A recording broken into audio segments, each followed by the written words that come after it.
दृश्यादृश्य विभूतिवाहनकरि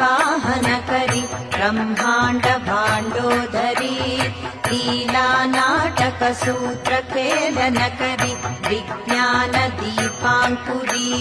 श्री विश्वेश मनः प्रसादनकरि काशीपुराधीश्वरी भिक्षां देहि कृपावलम्बनकरी मातान्नपूर्णेश्वरी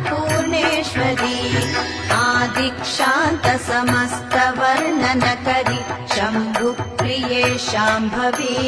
काश्मीरा त्रिपुरेश्वरी त्रिनयनि विश्वेश्वरी शर्वरी स्वर्गद्वार कवाट पाटनकरि काशीपुराधीश्वरी भिक्षां देहि कृपावलम्बनकरी